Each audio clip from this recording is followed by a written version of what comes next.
Sounds are weird. Bloody knuckles. The music is certainly...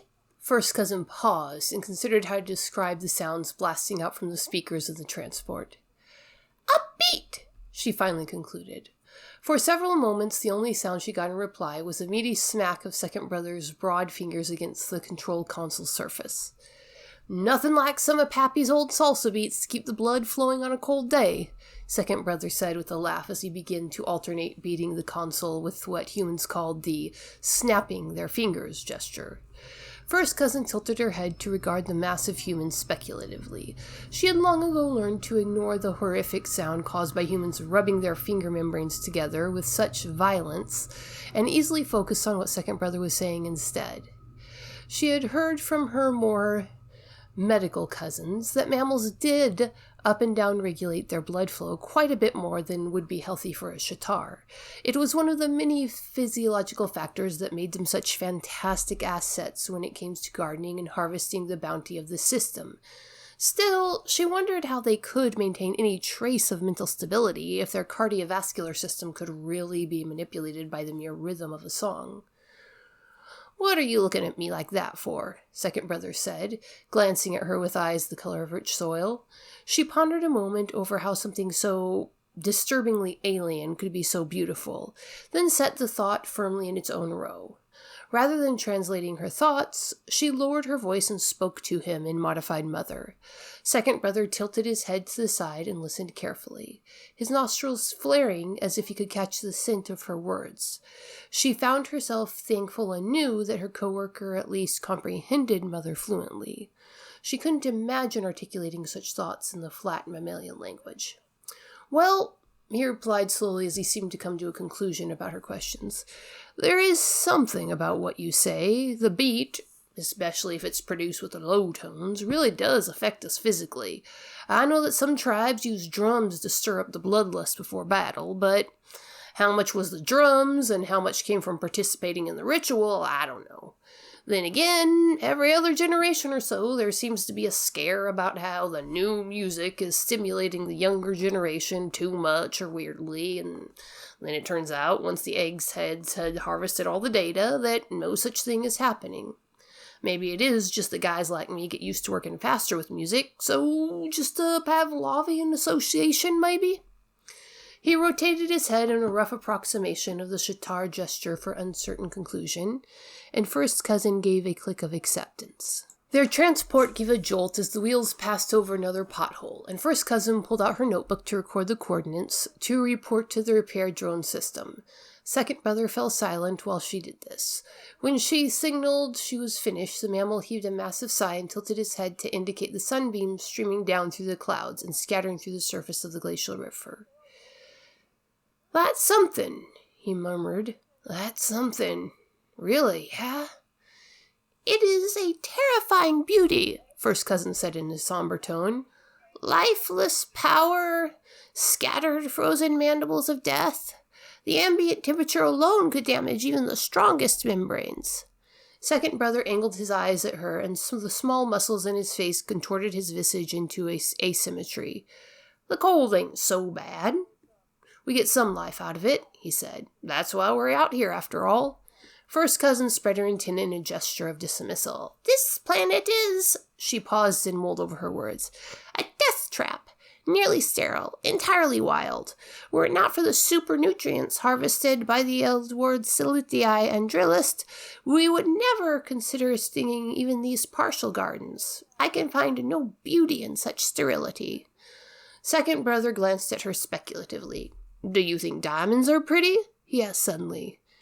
"Diamonds," she clicked thoughtfully. "That is carbon in a matrix, correct? It looks something like ice, I think. I cannot say I've ever given it much thought, but I cannot say that I derive any pleasure from looking at them." Second brother grunted and tilted his head in acknowledgement of her response. The transport rounded a corner, and they began to approach their next harvest site. First cousin began to reapply the spray insulation to her hands and arms. The doors opened, and they stepped out onto the icy surface of the glacial river. First cousin turned on her imager and scanned the surface below them carefully. "No rifts in sight," second brother shouted from the other side of the transport. "Solid ice 4 meters down." It took first cousin a few moments to achieve the same result, and she repeated his statements. The safety check done, second brother activated his boots and began the altered falling motion that humans called skating. First cousin moved out with delicate steps, feeling roundly grateful for the ice-gripping toe socks second father had sent her in the last care package. She stepped out onto the center of the abnormally smooth circle of ice and activated the inflatable raft before stepping onto it. She pulled the atmospheric reader out of her carry pack and began spinning it on its tether to collect super local atmospheric information before the orbital tether activated and redirected the thermal gradient. The cracking sounds of the ice and rattling polymer ship chains came from one side. "First tether cleared," second brother called out. "First tether cleared," first cousin replied absently. Second brother continued his circle of the harvest site, announcing each of the 3 tethers, with first cousin responding. When he was done, he announced he was activating the orbital tether. She felt the gravitational flux and watched the temperature rise on the atmospheric reader. Within moments, the ice beneath her began to liquefy, and the ice around the circle began to creak and groan as the energy was drained from it and transferred to the circle. The orbital tether soon caused the water to dome upwards at the center, even as its decreasing volume caused the edge of the pool to drop below the surrounding ice, revealing the polymer thermodynamic ring that fenced this little pseudo-garden. Second brother was idly gliding sideways around the ring, his hands behind his back, his eyes on the surface of the ice, presumably performing a redundant scan of the ice's integrity. First cousin noted the soft glow of the first body in the water and braced herself in her flotation device. The water suddenly surged upwards as the melting effect reached the lower surface of the ice shelf. The gentle gravitational pull of the orbital tether pulled the bodies to the top of the dome, and first cousin reached into the super cold water, held in a liquid state at just below its freezing state by the ring, and pulled out the body with the brightest glow. She clicked softly as she recorded its measurements and tossed it into the bottom of the flotation device. The harvest went smoothly, and she found an exceptionally large specimen with an odd growth on the base. First cousin clicked with pleasure and put it in an isolated carry container to keep it alive for a potential upbreeding and to show to second brother. He always seemed to like gloating over the larger individuals with her. She imagined his wide grin as he prodded it with one wide finger, then announced to the world in general that she was a beaut. Some of the rare behavioral moments that she could recognize as properly fatherly in the human males. She called out when she was finished, and second brother released the orbital tether.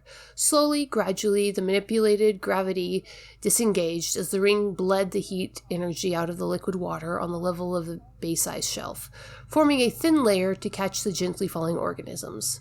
First cousin watched the process with her scanner for just long enough to be sure the majority of the Edwards light and drillists were once more properly settled in the bottom layer.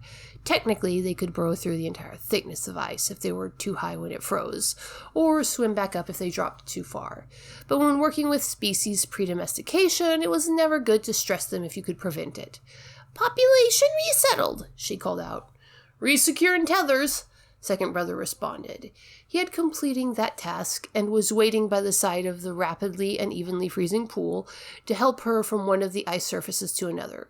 She gladly accepted the stable grip, despite the constant shifting of his feet, of his gloved hand, as she had to squat down to gather up the flotation device that now doubled as a carrying satchel. "The thermal transfer is never perfect," she observed with a sigh. "Close enough for government work," he said with a grunt as he handed her up into the cab of the transport. He swung himself in, and they began to move towards the next site, as first cousin quickly peeled the insulation off of her hands and began transferring the harvest to the cooler. "I found a particularly large specimen today," she announced, holding out the largest individual. To her disappointment, second brother only glanced at it and nodded in a human gesture of polite notice. "Big 'un," he said before turning his eyes forward towards the next site. First cousin felt her frill droop a bit, but she noted that he still had his gloves on and assumed he didn't want to get them wetter than they were. She set the specimen down for further prodding opportunities and continued her work.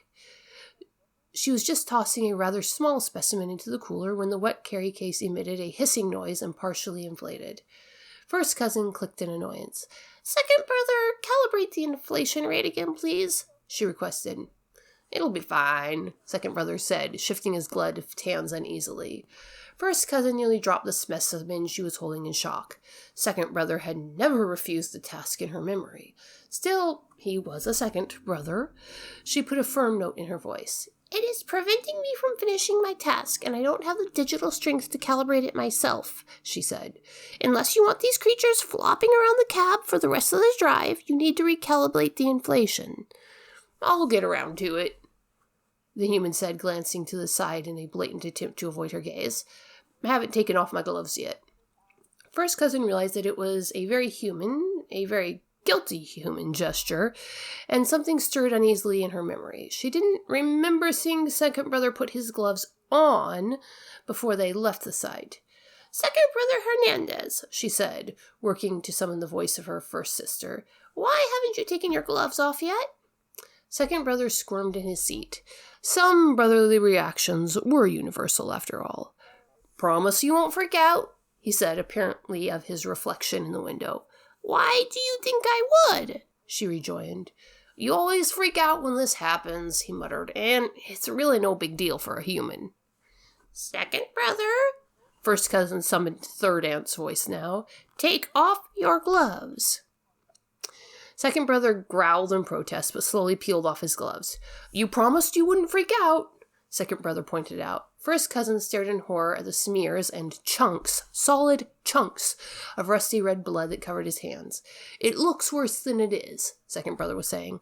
The gloves just smeared it all around is all. The chains just took a little skin off my knuckles. Get out the first aid kit, first cousin said in brisk mother as she shook out her frill.